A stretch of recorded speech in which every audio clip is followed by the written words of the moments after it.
The following talk was given at the Insight Meditation Center in Redwood City, California. Please visit our website at audiodharma.org. Okay, good afternoon, everybody. And I thank you all for your patience and persisting with this all-day program so far. Now I will speak a little bit more about some of the qualities. These will be some of the personal or subjective qualities which enter into the practice of what I would call conscientious compassion. And this is not a standard list of wholesome qualities. It doesn't correspond exactly to either the 7 factors of enlightenment or the 10 or 6 paramitas. They're just a number of factors that I've sort of assembled through my own reflection. I originally assembled them to give a little discourse to the members of the Buddhist Global Relief Board and the volunteers to try to explain in my own way of thinking what are the qualities we need to sustain us in our work. Now, I think these qualities will be useful to anybody who is engaged in an active expression of compassion. Okay, the first of these is what I call faith, and this is the Pali word saddha. And by faith here, in this particular context, I don't mean faith as the acceptance of any particular religious doctrine or body of religious teachings. But I'm using faith in a very broad or general sense that could apply to a follower of any religious teaching or of no religious teaching, but somebody who has a conviction in the value of, we would say, of altruistic activity or of spirituality. And I would explain faith in this sense as, I call it, a conviction that there is some force or power within and behind the working of events that is capable of sustaining us and helping us overcome obstacles in our quest to fulfill the good. So we might call this faith in the power of goodness. And this faith involves the belief that, I would say, goodness is not just a purely subjective evaluation, but that goodness is built into what I would call it's objectively built into the fabric of the universe. So when we commit ourselves to fulfilling a noble purpose, a wholesome purpose, when we commit ourselves to some kind of altruistic activity, even though it might seem that we are doing this in the quiet of our own room, it's sending vibrations throughout the universe and linking up, connecting with a hidden network of events, forces, processes that are taking place hidden behind the outer veil of phenomena, behind the mask of ordinary phenomena. And so when one places faith, when one undertakes some kind of altruistic action based on this faith, one is in a sense throwing oneself into a situation that calls for self-sacrifice, even sometimes exposing oneself to risk and danger. And it doesn't always mean that this faith is going like a magic amulet that's going to protect us all the time. There will be occasions when we'll meet with threats, injury, personal hardships, trials, tribulation, perhaps even death. But this faith is what motivates us to undertake this action. And we have the faith that no matter what kind of obstacles we face, at some level, even if it's a level that takes place beyond the life of this mortal body, we will be justified, we will be upheld, we will reach a deeper fulfillment. This kind of faith, for example, would be what has motivated, say, somebody like Albert Schweitzer, who had a career in Europe as a theologian, as a scholar of Bach, as a musician, to give all of this up and to enter into the forests of remote Africa in the early 20th century in order to perform services, medical services, for the people of, I think it was the Congo. This is the kind of faith that might motivate a journalist who is intent on finding out the truth, exposing the truth, to enter into areas which are prone to conflict, to violence, in order to unearth the truth, in order to let the rest of the world know. When we commit ourselves to activity like this out of faith, we are going against the ways of the world. This is like the Dhamma itself. The Buddha says that the Dhamma is patisota gami. That means it goes against the current. So the current, say, of our ordinary worldly orientation tells us, like my mother used to say to me, don't let anybody get ahead of you. You get ahead. You should be number one. So this kind of worldly orientation is what motivates us always to throw ourselves out in order to outstrip the others. It's what motivates us to seek to get wealth, power, position, status, admiration, fame at the expense of others.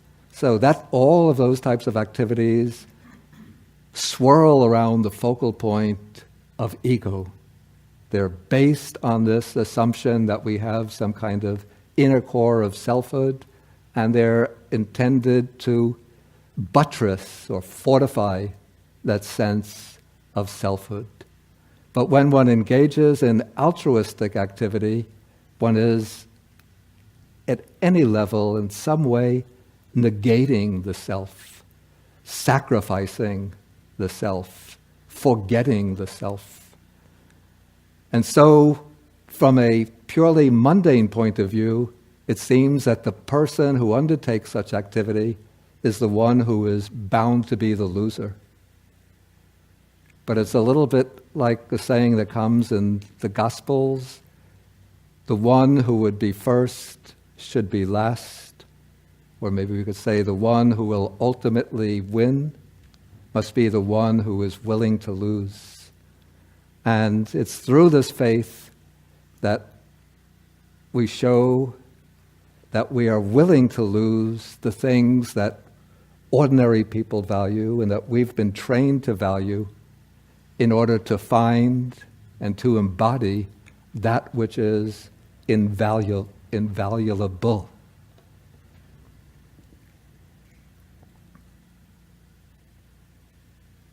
And what keeps us, what makes us willing to undertake that sacrifice, to work for the sake of others, is this faith that this law or principle behind the play of phenomena is going to support us. I compare this maybe to a little girl who is learning to swim. Now, if we take a stone and we put it on top of the water, we drop it into the water, what happens to the stone? It sinks to the bottom. And so if the little girl is reflecting according to the logic of a stone, she'll think, my body, it's much heavier than the stone, so if I jump into the pool, I'm going to sink and drown. But her parents might say, go ahead, don't worry, just jump in, and don't be afraid. And she jumps in, and what happens? Without struggling, without fighting, the water buoys her up, and she floats. And once she starts learning to float, then she could start learning to swim. And before long, she could be an accomplished swimmer, maybe even an Olympic champion. So the thought that my body is like the stone that's going to sink, that's like the thought, if I take action on behalf of others, if I show myself willing to, if I show that I'm willing to sacrifice myself, I'm going to lose, I'm going to meet with trouble.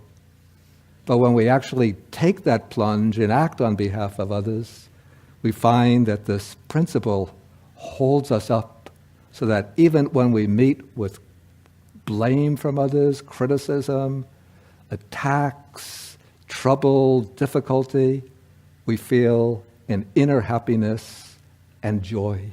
The happiness and joy that I would say comes from this power of goodness just flowing through us. Okay, the second quality essential to the practice of conscientious compassion is, well, compassion itself. And compassion has these two aspects. That is, compassion as the meditative state of compassion, and compassion as a commitment to action.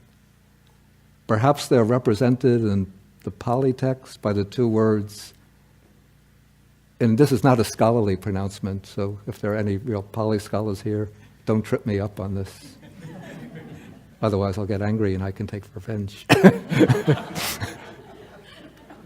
But it seems like karuna is usually used in reference to the meditative state of compassion, the second of the four divine dwellings, or Brahmavihara.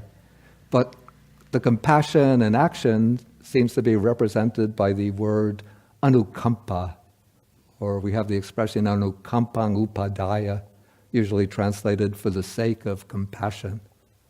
So the Buddha, when he sits in meditation, he enters the Mahakaruna Samapatti, the meditative achievement of great compassion, by which he suffuses the whole world with compassion.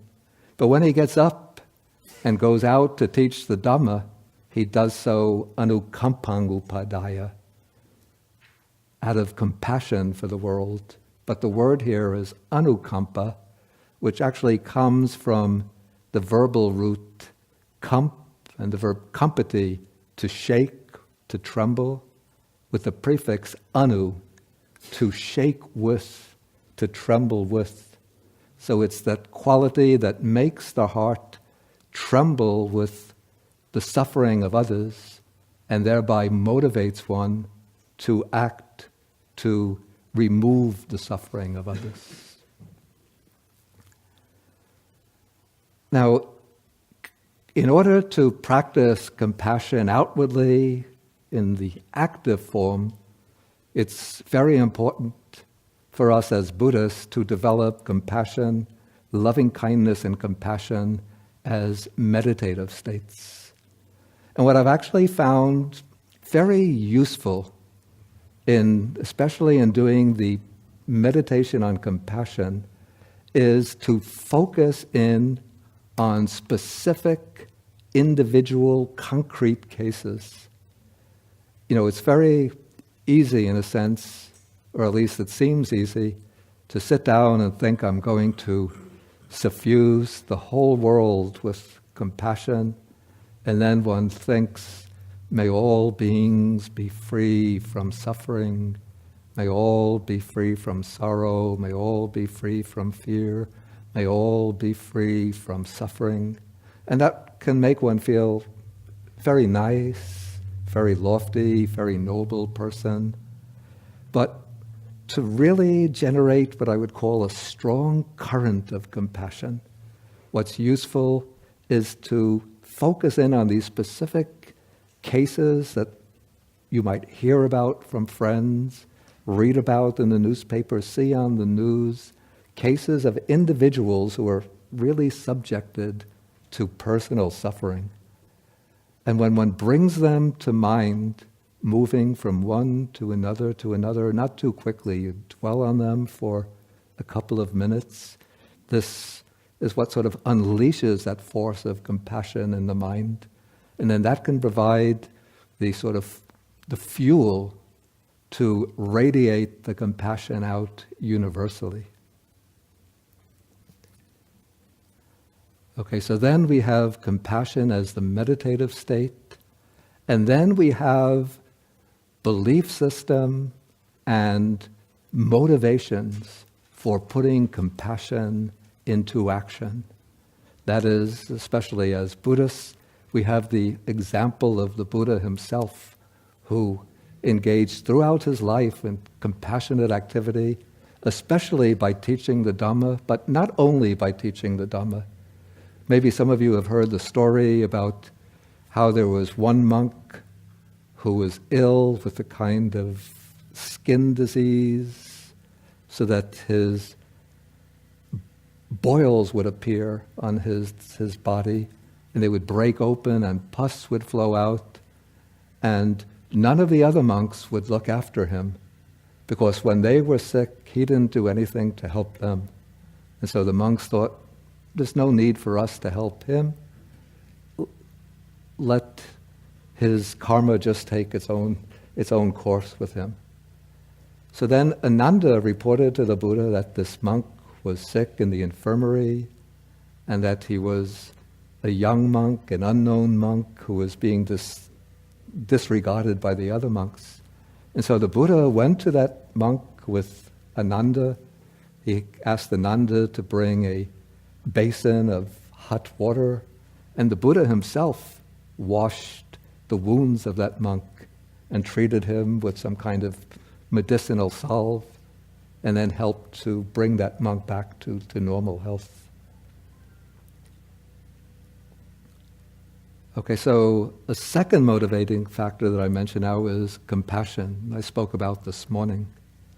The third factor, again, I mentioned this morning, but it doesn't hurt to come back to it, is what I call the commitment to justice, the sense of what I would call social and economic justice, which doesn't commit one to any kind of egalitarian socialism, according to which everybody should have the same standard of living, but it does commit one to the idea that nobody should be allowed to sink to a position of destitution and of need.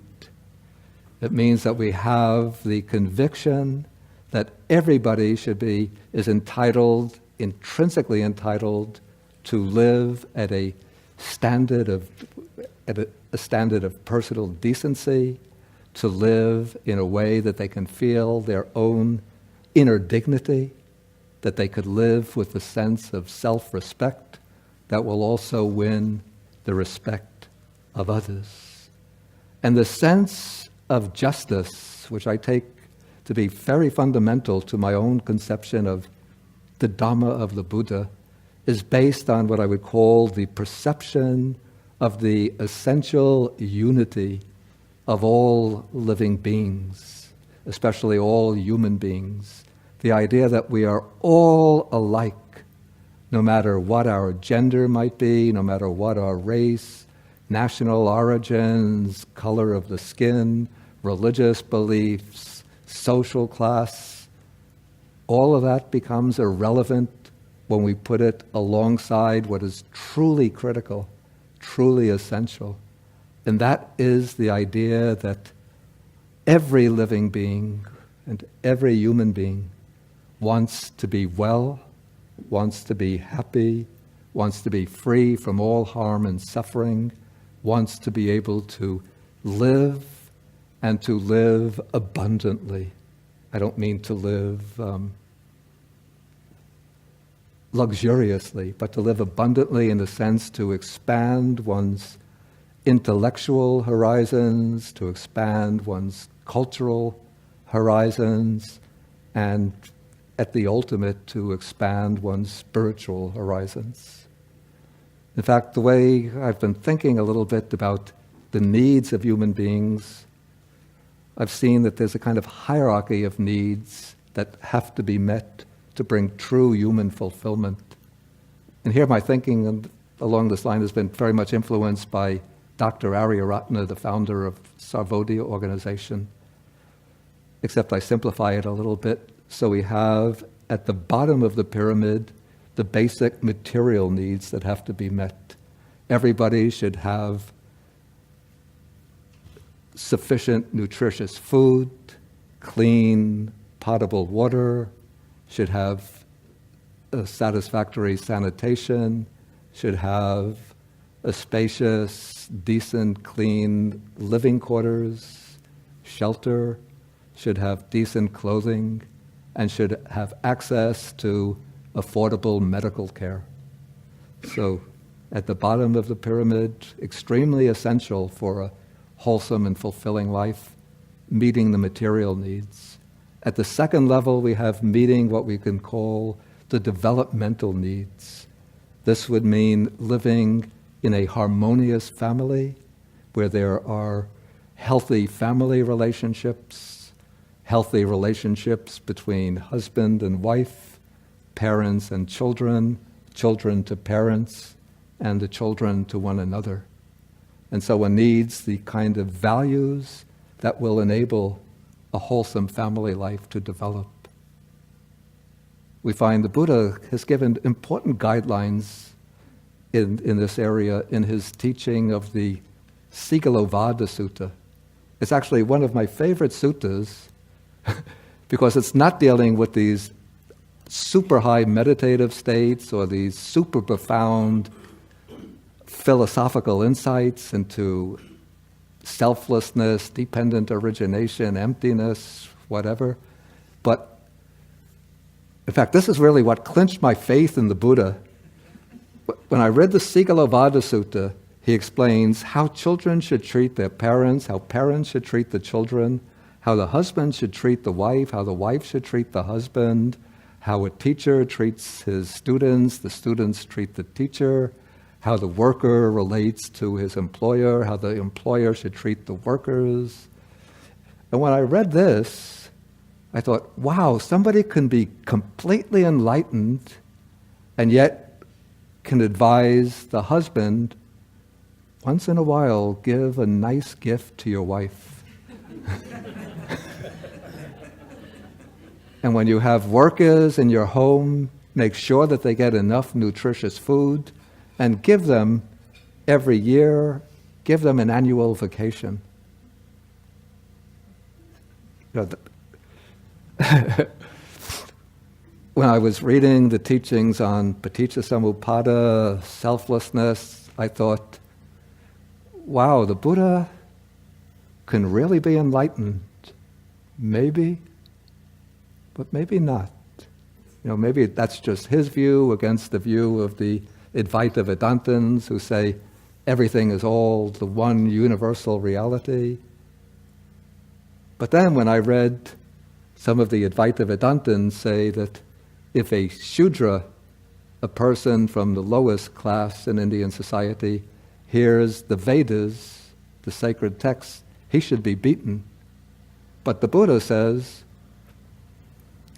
the husband should give the wife authority in the home, and the employer should give vacation to his workers, and the friend should look after the friend in times of need and provide any assistance that's necessary. Then I thought, wow, the difference between these Brahminical Vedantic teachings and the Buddha just so startlingly clear that truly the Buddha is the enlightened one.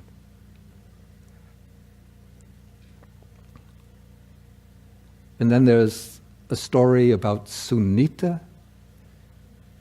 It comes in the Theravada, the verses of the elder monks. Sunita was, in Indian society, he was like an outcast. His job was to go in the early morning through the streets where people would put out, this was, I guess, the Indian toilet system of the days. When people would be finished going to the toilet, they would put the excrement out in a certain place on the street, and the outcast person that nobody wants to touch or deal with would sweep up the excrement into a kind of barrel and collect it and then dispose of it someplace outside the town. So that was Sunita's job, was just to collect the excrement, an excrement collector. And one day he was at his work, and the Buddha comes walking down the street together with a couple of the monks.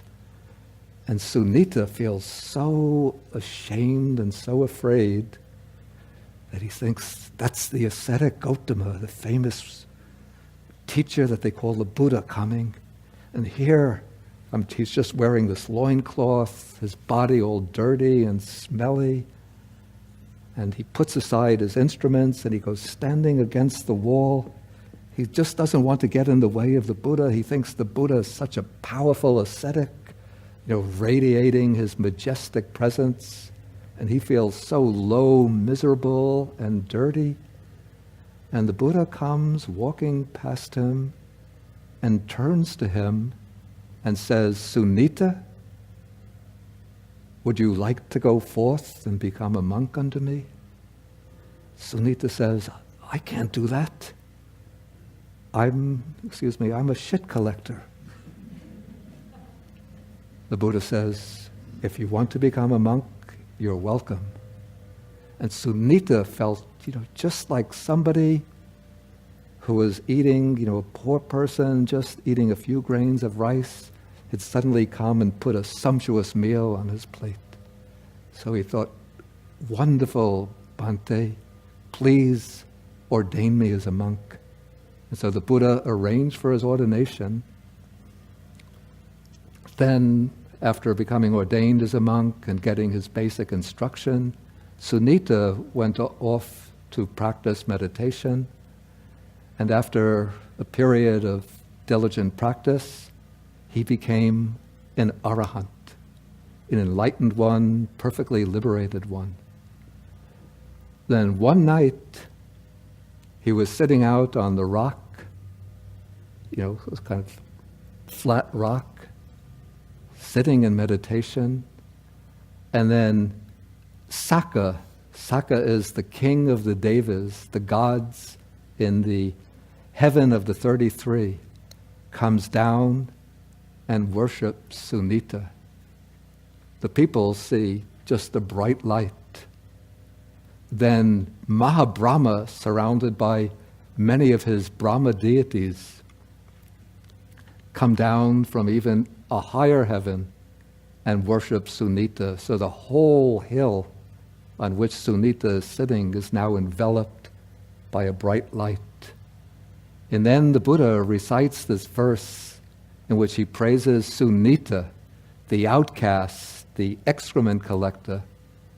This one, he says, that is the true Brahmin, the true one of the highest class, the one who has destroyed all of the defilements and become illumined, enlightened, liberated in mind. Okay, so this shows what I would call, at least at one level, this commitment to this potential that is in all living beings, especially all human beings, for awakening, for enlightenment. And based on that, we have the conception of social justice, that we all have this entitlement to unfold these potentials. And to unfold them, we need material security, we need the wholesome family life, We need a wholesome social structure. We need the freedom to develop our intellectual potential and the freedom to develop our spiritual potential. Okay, the fourth quality that enters into this constellation of qualities that enable us to practice conscientious compassion is wisdom. And here by wisdom, I'm speaking at a practical level. I'm not talking about the insight into the dependent origination or into the three characteristics of all phenomena, but wisdom in the sense of, we might call this judiciousness, the ability to choose right goals, goals that are in accordance with the Dharma, and goals that are realistic, goals that we might be able to fulfill.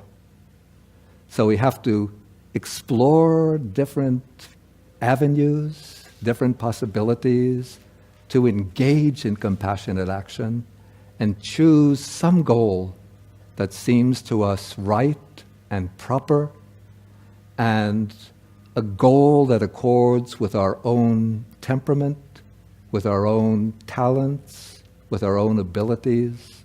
And then we commit ourselves based on that perception of what is the appropriate goal.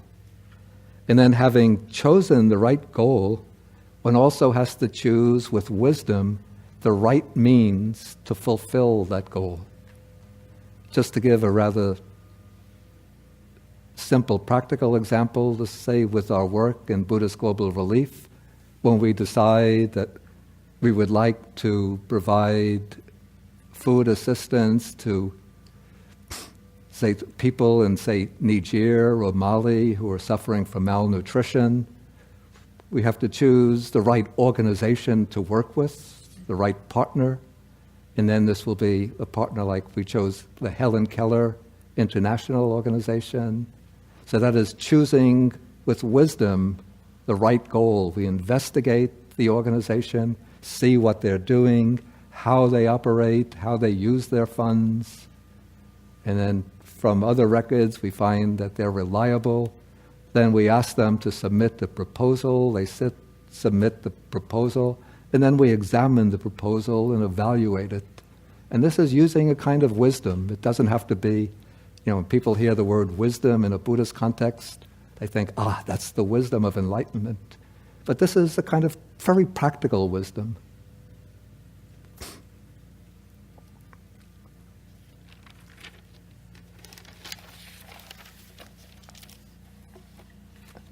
Okay, the next quality or practice that we have to undertake in engaging in this work, and that is what I call self-cultivation. And this goes, in a way, this extends out from wisdom, and this goes with the aspect mentioned in the discussion this morning. In order to work effectively for others, one has to also take care of oneself. The one thing that we all want to avoid is, we call burnout, overextending ourselves to the point we suffer, sometimes there's an expression, compassion fatigue, where you engage in too much compassionate activity that goes beyond one's own strength, beyond one's own inner ability, and then one burns out and sometimes becomes angry, sometimes becomes depressed, sometimes becomes overwhelmed by a sense of futility. So when we come into this work, what we want to bring into it is a strong, flexible,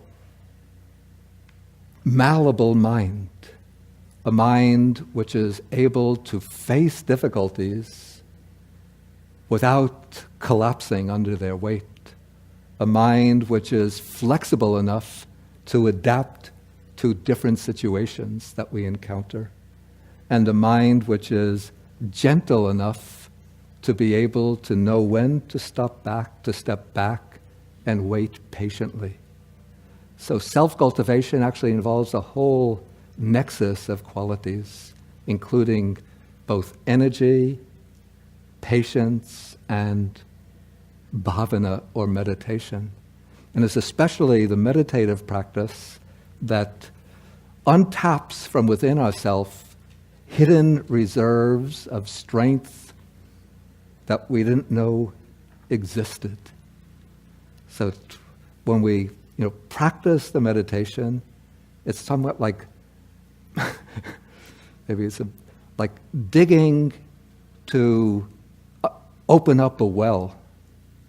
Not an oil well, if you want to keep those well covered, but a well from which water can spring up, nourishing, sweet, delicious water. And so as we calm the mind, make the mind quiet, we're able to make the mind steady, poised, strong, and equanimous. And then we can bring that strong mind into the field of compassionate action so that we can act effectively, act with the wisdom of judiciousness, of making the right choices, choosing the right principles and policies to follow in order to achieve our aim.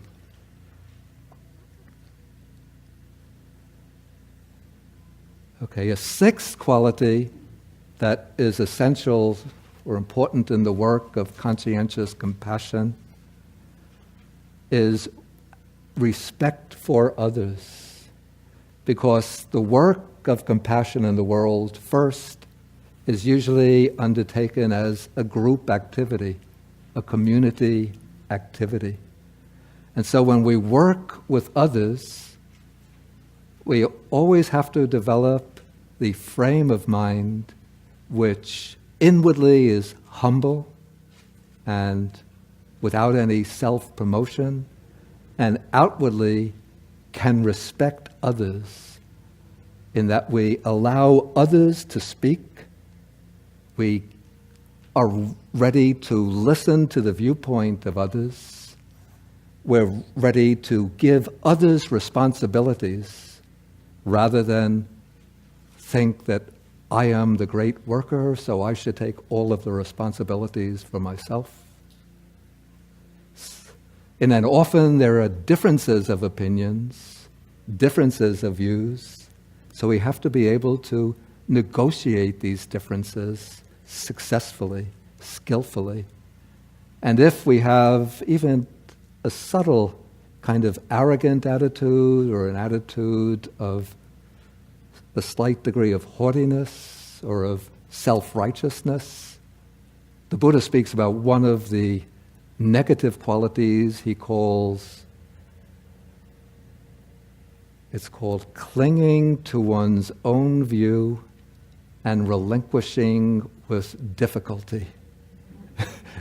He says, this is one of the factors that can lead to, speaking to the Sangha, to disputes, quarrels, and dissension within the Sangha. And so in any kind of communal activity where people come together, often people sometimes with strong opinions, of course one has to have the conviction to present one's views and opinions, but one shouldn't have this clinging to them. Out of respect for one's colleagues, one should be willing to listen to other opinions, and then with impartial wisdom, one weighs the different opinions, the different suggestions, and then decides what is best, not what I originally proposed. I should mention that when I first became involved with Buddhism, my teacher was a Vietnamese monk who was studying in the same university that I was studying in. And I come from a New York Jewish background. And there's one thing New York Jewish boys are all taught by their mothers. Don't let anybody argue you down. You know just as much as they do, and you argue your point of view. And so when I started to study Buddhism, I had been reading Buddhist books for a few months, and my teacher at that time had been a monk for 13 years or so, and had passed through like a monastic college in Vietnam. But when he would express an opinion that was somewhat contradictory to what I was reading in the books of Alan Watts in those days,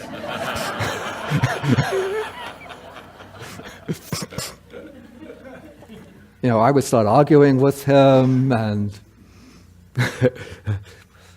when I saw I couldn't convince him, I would turn around and leave the room in which we were speaking and sometimes slam the door behind me till he would call me back and he would tell me, when you have an opinion, don't cling to it as being necessarily right, but you should listen to the other person's opinion and always think in your mind, I might be right, I might be wrong. What's important is not to defend my position, but to find out what is true and correct. And then he taught me that I should say that sentence to myself every morning after waking up.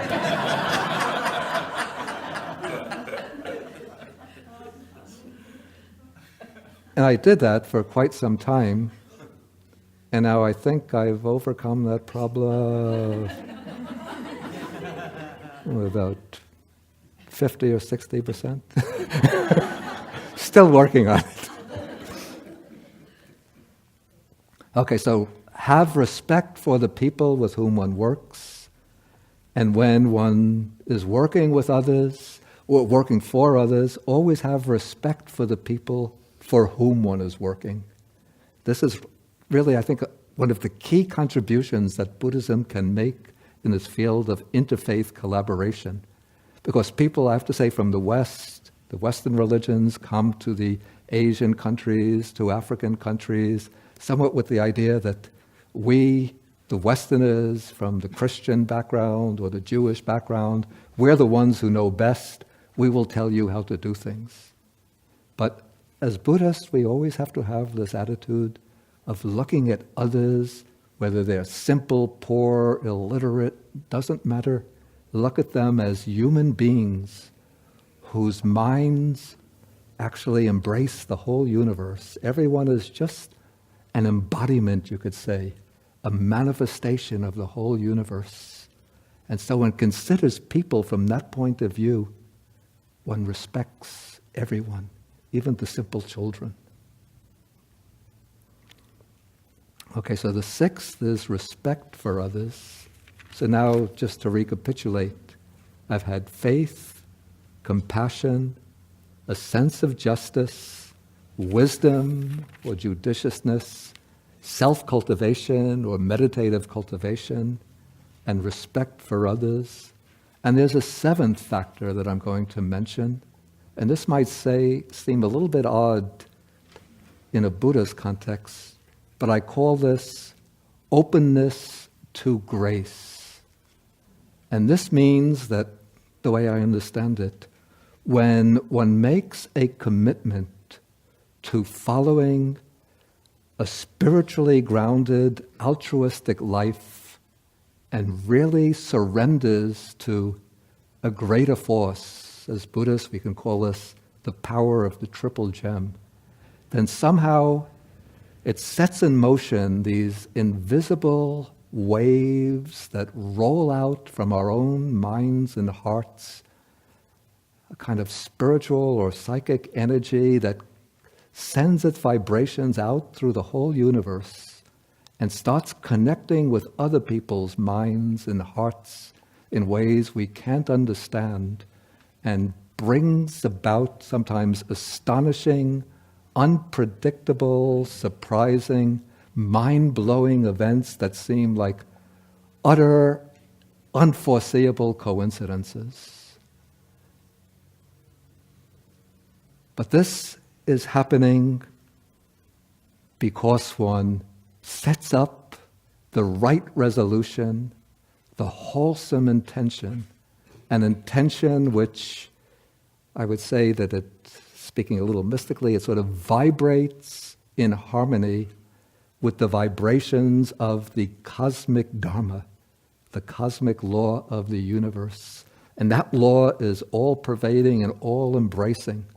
So many currents start getting activated so that things happen that will bring you sometimes into contact with exactly the person that you need to help you, exactly the person to teach you, exactly the person to study from you, with you, sometimes exactly the person to provoke you, to antagonize you, to obstruct you, in order to give you the opportunity to advance further. And so when we undertake this work of compassionate activity, we focus our mind, dedicate it to the good, and act with trust in the invincible power of goodness. And then we, in a sense, dance with any conditions that arise in the conviction that as long as we are committed to the good, we will eventually prevail.